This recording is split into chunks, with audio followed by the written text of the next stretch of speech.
Canal TVX, una televisión diferente. XHBX 89.7 La Grande de Tabasco presenta su programa La Hora Católica. Dios te salve, Reina y Madre de misericordia. Acompáñanos a recibir la palabra de Dios y todo lo que deseas saber sobre la Biblia y sus lecturas. Con los conductores, el matrimonio Alipio Gil Caña y Marcela Lizárraga, junto con los presbíteros Roberto Cruz Vidal, José Manuel Izquierdo García y Gustavo Adolfo González Escayola. Comenzamos. Vuelve a nosotros esos tus ojos misericordiosos. Y después de este destierro, muéstranos a Jesús. Muy buenas tardes, queridos hermanos. Bienvenidos a su programa La Hora Católica, donde anunciamos a un Cristo que sana, libera, transforma y salva. Gloria a Dios. Gloria a Dios. Soy Marcela Lizárraga Falcón. Alipio Gil Caña. Su amigo Padre Roberto. Muchísimas gracias, hermanos, por estar con nosotros aquí en La Grande de Tabasco, 89.7 FM. Les recordamos que pueden enviar mensajes al celular 936 107 16 64. Esperamos tus mensajes. Y hoy vamos a estar hablando acerca de cómo es la iglesia. En un programa pasado hablábamos acerca de qué es la iglesia. Hoy estaremos tratando acerca de cómo es la iglesia. Adelante, Padre. Y precisamente, pues hoy la iglesia se está celebrando en su calendario litúrgico, en el calendario que rige a la iglesia, está celebrando una fiesta solemne que se llama la Transfiguración del Señor, el día de hoy, martes 6 de agosto del presente año. Celebramos la Transfiguración del Señor y creo que nos parece oportuno iniciar a manera de oración, proclamando y reflexionando así de manera muy sustanciosa el Santo Evangelio de este día. Escuchemos todos atentos. Del Santo Evangelio según San Lucas. Gloria a ti, Señor. En aquel tiempo Jesús se hizo acompañar de Pedro, Santiago y Juan, y subió a un monte para hacer oración. Mientras oraba, su rostro cambió de aspecto y sus vestiduras se hicieron blancas y relampagueantes. De pronto aparecieron conversando con él dos personajes rodeados de esplendor. Eran Moisés y Elías, y hablaban del éxodo que Jesús debía realizar en Jerusalén. Pedro y sus compañeros estaban rendidos de sueño, pero despertándose vieron la gloria de Jesús y de los que estaban con él. Cuando éstos se retiraban, Pedro le dijo a Jesús: Maestro, sería bueno que nos quedáramos aquí y que hiciéramos 3 tiendas, una para ti, una para Moisés y otra para Elías, sin saber lo que decía. No había terminado de hablar cuando se formó una nube que los cubrió, y ellos, al verse envueltos por la nube, se llenaron de miedo. De la nube salió una voz que decía: Este es mi Hijo, mi escogido, escúchenlo. Cuando cesó la voz, se quedó Jesús solo. Los discípulos guardaron silencio y por entonces no dijeron a nadie nada de lo que habían visto. Palabra del Señor. Gloria a ti, Señor Jesús. Interesantísimo el texto sagrado tomado del Evangelio según San Lucas, que nos presenta en un primer momento a nuestro Señor Jesucristo en plena oración, orando con el Padre, con su Padre celestial. Y mientras oraba, se comienza a dar este acontecimiento lleno de esplendor, lleno de luz, como lo es la transfiguración del Señor. A mí en lo particular me llama muchísimo la atención el hecho de que el evangelista presente a nuestro Señor Jesucristo conversando con los personajes que aparecen a sus lados, que aparecen en sus costados. Nos presenta a Cristo nuestro Señor conversando con Moisés y con Elías, y detalla el texto sagrado de qué están platicando, de qué están conversando.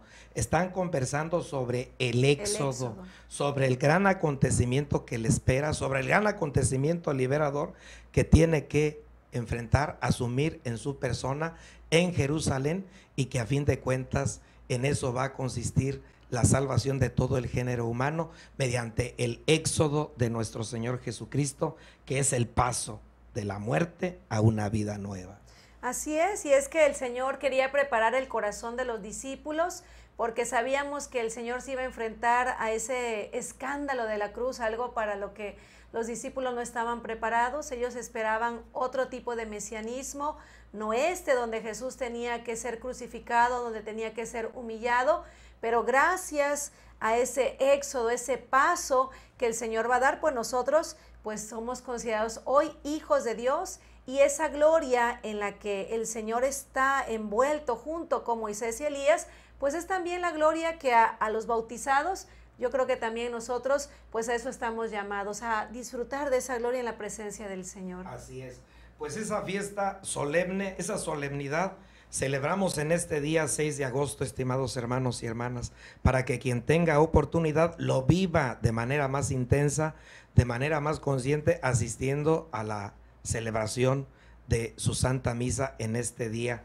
en que la Iglesia nos propone celebrar la transfiguración del Señor, y tener bien presente que todos nosotros, cada vez que participamos de la Eucaristía, tenemos que asistir siempre con la finalidad de ir a ver, contemplar, llenarnos, extasiarnos, de ver a Jesucristo transfigurado, para salir nosotros de cada celebración eucarística transfigurados, con la confianza, con la finalidad también de transfigurar al mundo que nos rodea. Así es, Padre. Y pues, ¿qué le parece si después de este breve comentario entramos en materia? Pero antes yo creo que sería propicio que habláramos un poquito. La vez pasada se manejó acerca de qué es la iglesia. Si pudiéramos retomar un poquito para poner en contexto a los radioescuchas. Así es, tener bien presente que mientras nos toque compartir los micrófonos aquí de esta estación radiofónica, la grande de Tabasco, y también teniendo la cercanía de llegar hasta ustedes por medio de la magia de la imagen, cuando me toque compartir con Marcelita y con Alipio este espacio informático, pues siempre nos va a tocar estar reflexionando sobre lo que es la iglesia.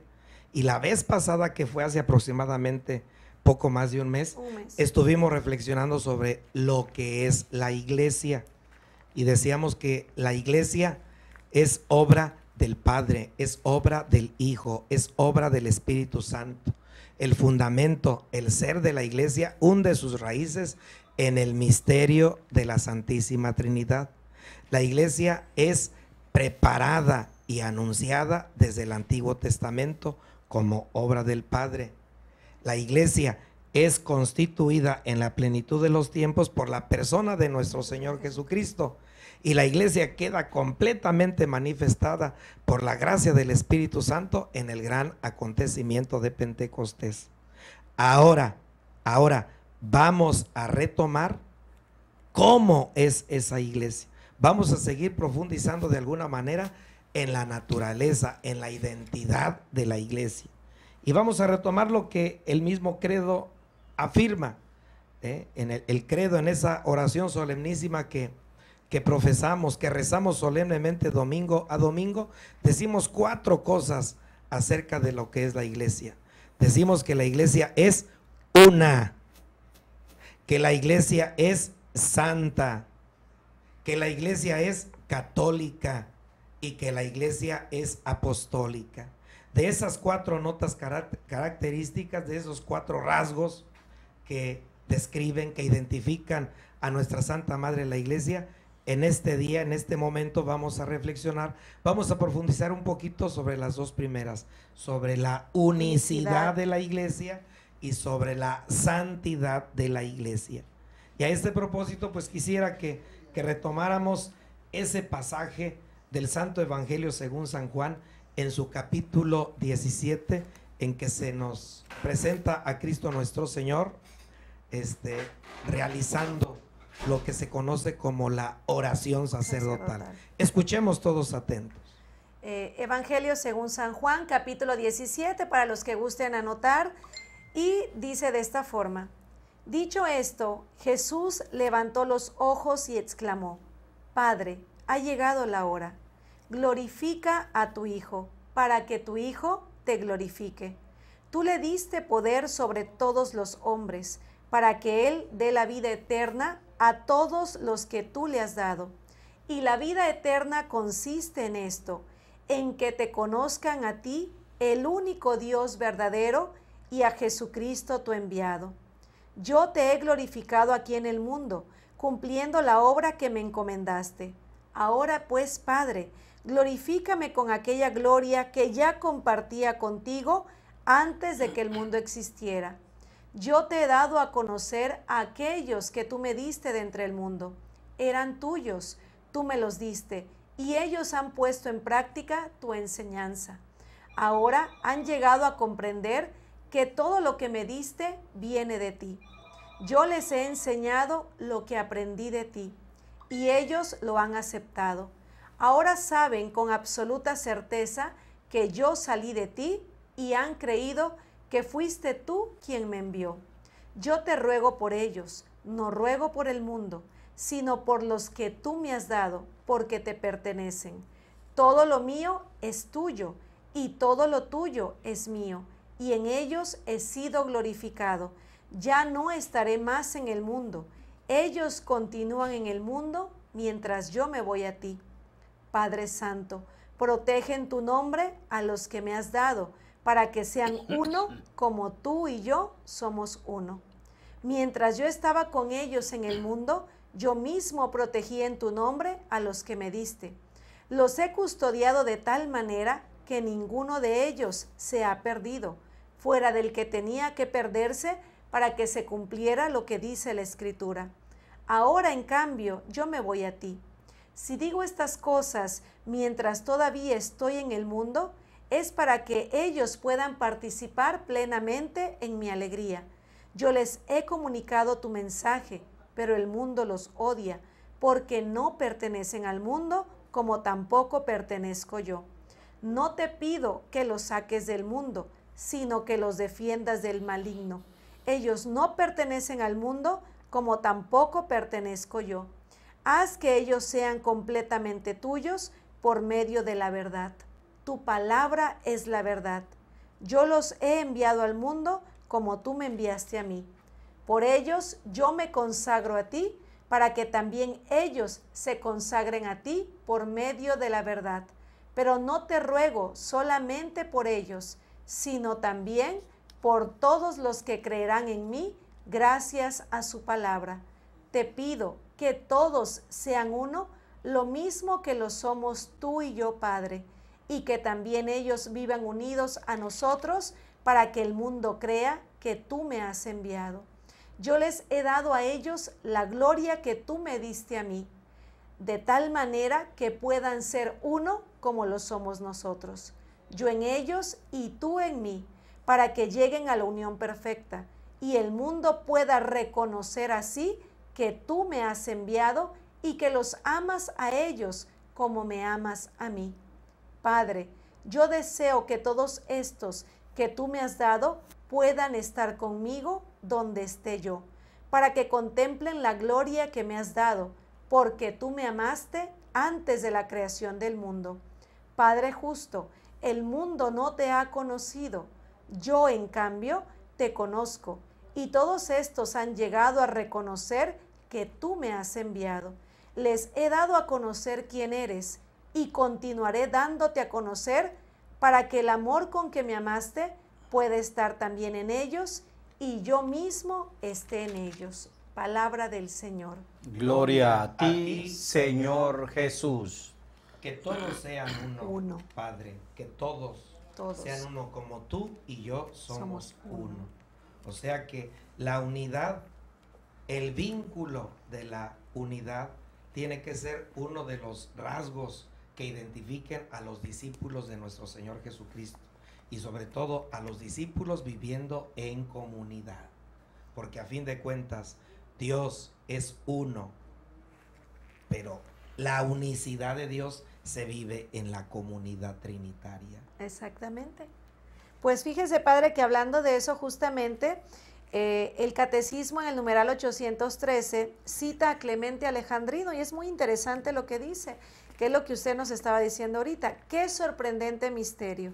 Hay un solo Padre del universo, un solo Logos del universo y también un solo Espíritu Santo idéntico en todas partes. Hay también una sola Virgen hecha madre y me gusta llamarla Iglesia. Entonces es un misterio. Como usted decía, esa unicidad de Dios se tiene que vivir también en la iglesia. Aunque hay una gran diversidad dentro de la iglesia, esa diversidad está llamada a esa unidad como ellos están unidos. Así es. De la unicidad de Dios se desprende la unicidad del hombre. El hombre es una unidad.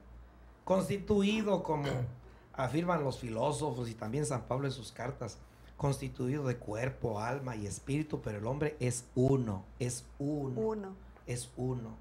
Se desprende de ahí la unicidad del ser humano, y también de alguna manera se desprende también la unidad que debemos de vivir, de promover, de expresar en nuestras familias, en nuestros hogares, papás, hijos, lo que llamaron los obispos de América Latina la pequeña iglesia doméstica.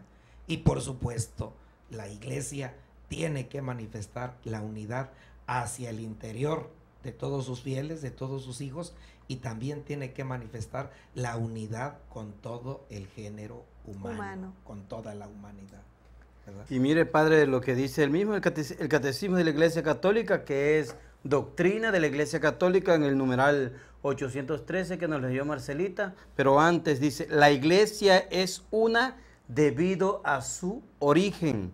El modelo y principio supremo de este misterio es la unidad de un solo Dios Padre e Hijo en el Espíritu Santo, en la Trinidad de personas. La iglesia es una debido a su fundador, pues el mismo Hijo encarnado por su cruz reconcilió a todos los hombres con Dios, restituyendo la unidad de todos en un solo pueblo y en un solo cuerpo. La iglesia es una debido a su alma. El Espíritu Santo que habita en los creyentes y llena y gobierna a toda la iglesia, realiza esa admirable comunión de fieles y une a todos en Cristo tan íntimamente que es el principio de la unidad de la iglesia. Y pues yo sí quisiera aprovechar para dejar bien en claro por ahí una postura que en ocasiones da lugar a equívocos, a posturas un poquito así ambivalentes. Y para todos los hermanos, hermanas, personas de buena voluntad que nos estén siguiendo a través de este programa, a través de la hora católica, decirles que quede bien claro, la unicidad de la iglesia, que se desprende de la unicidad de un único y verdadero Dios, nos tiene que llevar a la conclusión de que nuestro Señor Jesucristo, en la plenitud de los tiempos, constituyó una sola iglesia, una única iglesia, que como ya dijimos hace rato, queda manifestada con toda su riqueza en el gran acontecimiento de Pentecostés. Nuestro Señor Jesucristo no fundó varias iglesias, ni mucho menos fundó muchas iglesias, y tampoco caigamos en esa postura equívoca, aberrante de decir que lo que enseña la iglesia lo enseñan también las demás religiones. Eso no es cierto, eso es una falsedad, eso es una postura ambigua, confusa, y por eso que nos quede bien claro, la única iglesia que Cristo nuestro Señor la confía, la deposita en Pedro y en el colegio apostólico. Está en Mateo 16, 18, padre, donde dice, y yo a mi vez te digo que tú eres Pedro y sobre esta piedra edificaré mi iglesia. No dice mis, sino mi iglesia, y las puertas del Hades no prevalecerán contra ella. El Papa, vicario de nuestro Señor Jesucristo, los obispos como sucesores de los apóstoles, son parte importante de la rica tradición histórica que constantemente sigue actualizando y rejuveneciendo a nuestra Santa Madre la Iglesia. Que nos quede pues bien claro eso. Así es, hermanos, y bueno, esta es la primera cualidad, el primer rasgo acerca de lo que nosotros decimos, lo que nosotros profesamos en el credo. La iglesia es una, pero también hay otra cualidad, Padre, que es la santidad. Decimos, cuando nosotros proclamamos el credo, decimos que la iglesia es santa. Esta es otra cualidad, este es otro atributo que nuestro Señor Jesucristo, a través del Espíritu Santo, le ha otorgado a esa única iglesia que Él ha constituido, que Él ha formado y que Él ha querido dejar. Ahorita que abordamos el asunto importantísimo de la santidad de la iglesia, quisiera retomar a manera de fundamento este texto bíblico tomado de la primera carta del apóstol San Pablo, del versículo, primera carta del apóstol San Pedro, perdón, primera carta del apóstol San Pedro, en el capítulo primero, versículos del 13 al 16. Es breve la cita bíblica. Dice, nos comparte el apóstol Pedro, dice: así pues, manténganse alerta, sean sobrios y pongan toda su esperanza en la gracia que les traerá la manifestación de Jesucristo. Como hijos obedientes, no se dejen llevar por las pasiones de antes, cuando vivían en la ignorancia. Por el contrario, sean santos en todo su comportamiento, como es santo el que los ha llamado. Pues está escrito: sean santos, porque yo soy santo. Esto es palabra de Dios. Te alabamos, Señor. Entonces, Padre, debido a la santidad de nuestro Señor Jesucristo, nosotros podemos decir que también estamos llamados a esa santidad. Por supuesto, así es, así es. La santidad es un atributo exclusivo de Dios. Así lo decimos en el Gloria, los domingos cuando asistimos a la Santa Misa. Así también lo cantamos en el Santo. Dios nuestro Señor es el 3 veces santo, ¿verdad? Pero ese atributo exclusivo de Dios, Él nos lo comunica. Exacto. Él nos lo transmite, Él nos lo regala a través de un don, a través de una gracia. De tal manera que, como decía la Madre Teresa de Calcuta, la santidad no es un privilegio de unos cuantos, sino que es la obligación de todo bautizado, de toda bautizada. Todos estamos llamados a ser santos dentro de la iglesia. Nuestra meta final, nuestro objetivo final es la santidad. Y fíjese, Padre, que a propósito de eso, por eso el Papa Francisco nos volvía a hacer ese llamado a través de la exhortación, del llamado a la santidad en el mundo actual, porque pareciera que la santidad ya es algo del pasado, pareciera que en otra época hubieron santos, pero que ahorita ya no, y no. Sin embargo, el Papa nos recuerda, porque esa es la palabra, nos recuerda que en el estado de vida, seamos, no sé, personas consagradas, seamos personas casadas, seamos personas solteras, todos, de acuerdo al estado de vida y a la misión que se nos ha conferido, todos estamos llamados a esa santidad. Nos volvemos a ir, Padre, al Catecismo de la Iglesia Católica. A la doctrina de la Iglesia Católica, numeral 824, donde nos dice: la Iglesia unida a Cristo está santificada por Él. Por Él y en Él, ella también ha sido hecha santificadora. Todas las obras de la Iglesia se esfuerzan a conseguir la santificación de los hombres en Cristo y la glorificación de Dios.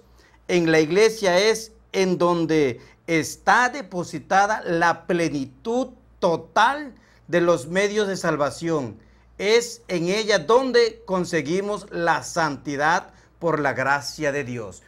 Por ahí en la carta a los Efesios, San Pablo utiliza una imagen bien bonita, bien concreta, fácil de entender para todos nosotros. Nos dice que Cristo nuestro Señor ama a la iglesia como a su esposa. Así es.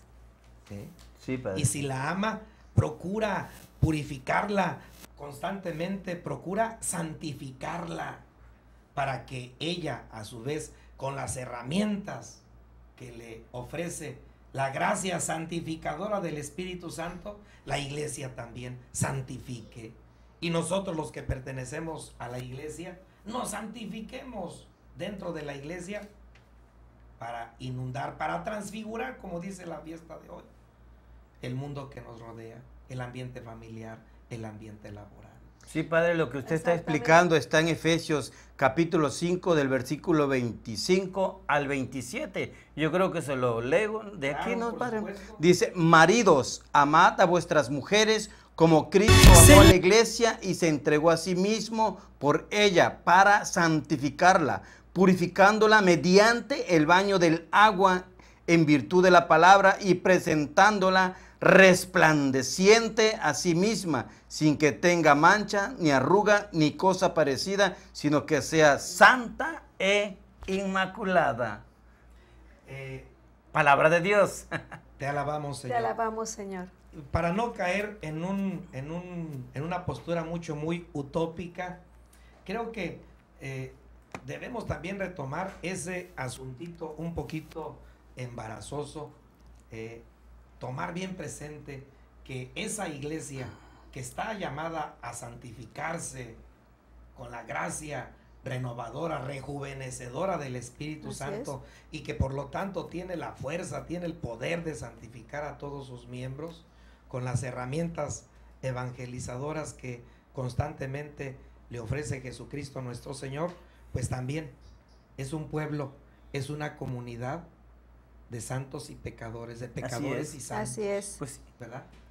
De hecho, fíjese, padre, que justamente el catecismo lo aborda. Yo creo que es importante que lo mencionemos. En el numeral 827 dice, la iglesia, abrazando en su seno a los pecadores, es a la vez santa y siempre necesitada de purificación y busca sin cesar la conversión y la renovación. Entonces, somos pecadores llamados a la santidad. Y finaliza ese numeral diciendo, la iglesia congrega a pecadores alcanzados ya por la salvación de Cristo, pero aún en vías de santificación. Entonces, tenemos que trabajar todos los días para alcanzar la santidad.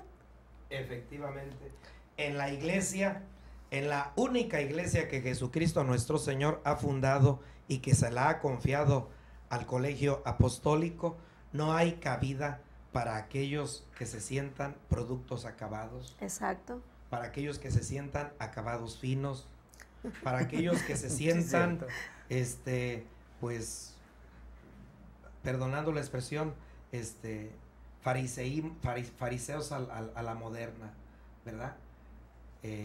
Tengamos bien presente que a lo largo de todo el tiempo y de todos los siglos, el trigo y la cizaña están esparcidos en el mismo surco. El trigo es el bien, el trigo es la verdad, el trigo es la justicia, el trigo son los valores, es la simiente del reino. La cizaña, quién sabe cómo, pero ahí aparece. Ahí aparece. Ahí aparece. Siempre.